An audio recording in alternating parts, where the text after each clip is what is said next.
আমরা চলে আসি আমাকে 3 নম্বর মৎস্য খামারে আবার মাছ ধরতে। কালকে হয়তো আমার ফোনটা ডিসপ্লে গেল নষ্ট হয়ে, যার কারণে সারাদিন মাছ ধরেছি। আবার গাড়িখান গ্যারেজে ছিল, ওইদিকে কাজ করে বিকেলে সন্ধ্যার পরে আইছি।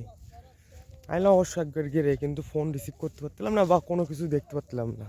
তো কল টল সব আসছিল, ডিসপ্লে গেল। যাই হোক সব কথা, পরবর্তীতে পরের দিন আবার চলে আসলাম আমরা আমাকে গেড়ে চিংড়ি মাছ ধরার জন্য। দিয়ে আজকে আমরা কত করে কি মাছ হারভেস্ট করতে পারি, চিংড়ি মাছ কত করে কি ধরতে পারি। 120-30 কেজি বা 150 কেজি এরকম কোনো কিছু হয় নাকি আশা করা যায়। লাস্ট ফিনিশিং মাছ না উঠলে বোঝা যাবে না যে আমরা কত করে কি মাছ ধরতে পারবো।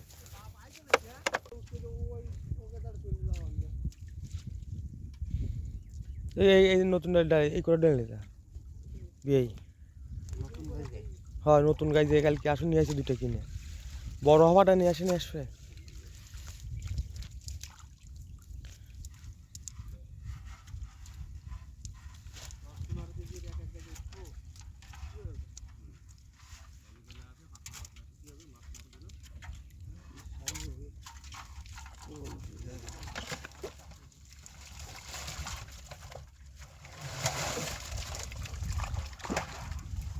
এগুলো ডাল নিয়ে দেওয়া নাই,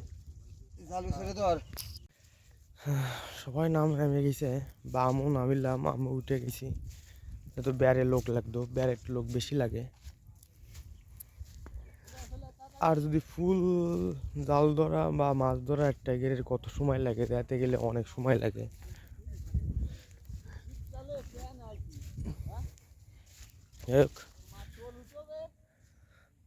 এইভাবেই মানে শীতের সময় আমাদের মৎস্য খামারে এইভাবেই মাছ ধরে মানুষ। ওদের এলো আমাদের এই মৎস্য খামারে এইটাই মাঝখানেটা এলো মাছ ধরতে সবাই, আর আমি গেলো খাবার দিতে এই পাশেরটায়, আর এলো ওই পাশের একটায়। আর খাবার দেওয়ার জন্য না হচ্ছে ডাল। শীতকালের সময় তা ভিজাই দিই, কিন্তু আমি হয়তো ভিজাই খাইনি, এবার ধুয়ে খাই আমি আস্ত মারি। শীতের সময় আর ভিজাই না, যাই হোক খাবার করা দিয়ে উঠি।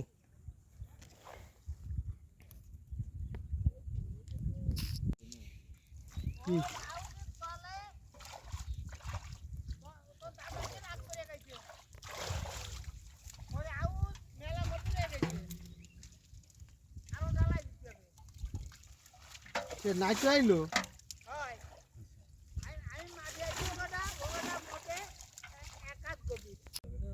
ফগার টানা শুরু হয়েছে, এত সময় বই টুই টাইনে ব্যারেকটা টানলো, নাহলে ফগার টানতে সবাই এইবেলে টুকটুক টুকটুক করে ধরতে ধরতে হয়ে যায়।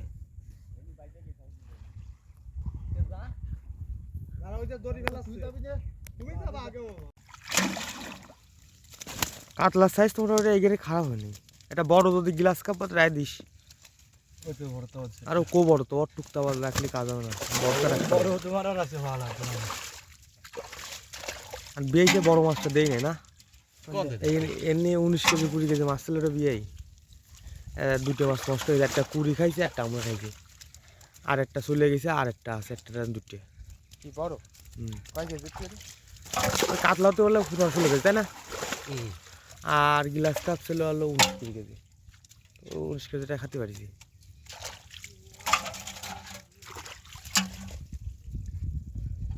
কিন্তু এইখানে মাছগুলো খুব সাইজ হয়েছে না, সাইজ হয়েছে না, সাইজ হয়েছে বলে আগে যাবে না।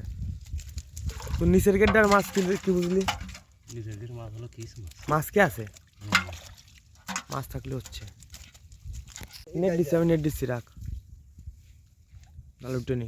কোন টান দিচ্ছে কি জানি, তাই এই ভাগ হয়ে যাবে না, দাঁড়াতালি হইনি তো মাছ করা উঠেছে তিজে কাড়া দেবা খাতে না রাখলি আমার মা আলো আমারে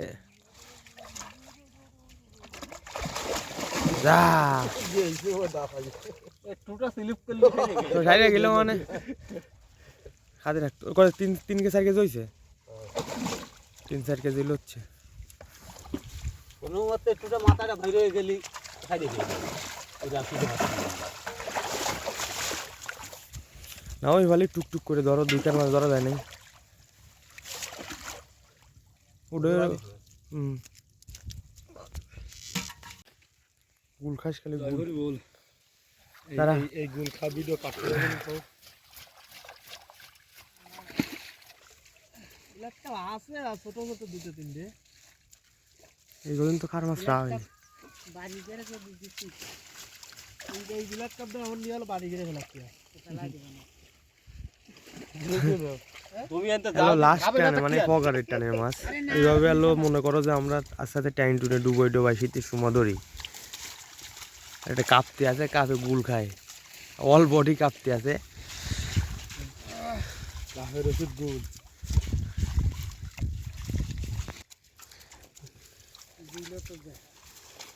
যেটা দিল উঠে তো তার উঠে রাখলে কেন ঠিক আছে দিল যেটা বলে 300 টাকা দিয়েছিল কেউ নিয়ে ওই বুটি শেষ করে বেশ জরে গেছে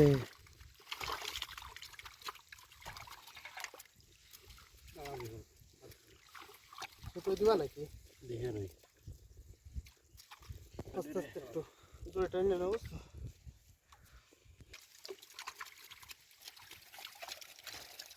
ছাড়ো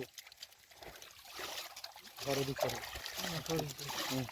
শুরু দেওয়া লাগবে না জায়গা তো ভালো হবে তাহলে তুই মাছ গাড়িছে গাড়ি তাড়াতাড়ি হয়ে যাচ্ছে ছুড়ে দিলে ফাঁস করে যাচ্ছে এই যে দাও দাও যাই হোক মাছটা ধরা পড়ে যে আমরা মাছ নিয়ে ফলতে যাবো বেচতে তাহলে 4 কেজি মাছ হয়েছে 2 কেজি নিয়ে যাচ্ছে আর 2 কেজি হয়ে আনতে যাচ্ছে আজকে মাছের সাইজ ভালো হয়তো 800 টাকার হতে পারে আনুমানিক কালকে বেছিলাম 770 টাকা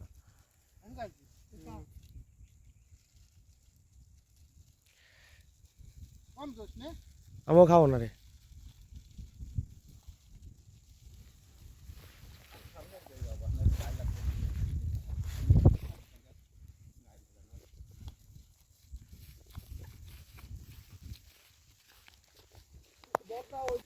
আর একটা কুটোস হয়তো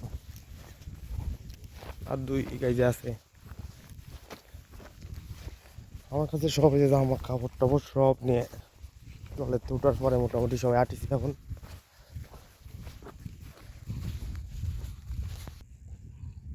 আর 2 কেজি নিয়ে এটা আবার 1 কেজি নিয়ে চলে গেছে আর 2 কেজি নিয়ে যাচ্ছে হয়তো আর মাছ চাষের ক্ষেত্রে হলো কি আমরা যদি ফার্স্টটা মৎস্য কামাতে হয় একটা একটু ভালো হবে একটা একটু খারাপ হবে এরকমই কোনটায় মাছ সাফা থাকবে কোনটায় মাছ বড় হবে সেই হিসেবে আমার এই 1.5 মাছ একটু বড় সাইজের এই জন্য আর কি বেশি আগে গেছে আর গতকালকে নিচেরটায় সাফা ছিল আবার আমাকে এই 1.5 মাছও সাফা আর ওই পাশেরটার মাছ আবার একটু বড় হয়েছে ইতামতে যাই হোক মাছ চাক নিয়ে আমরা ফলতিদের দিকে যাচ্ছি বিক্রি করতে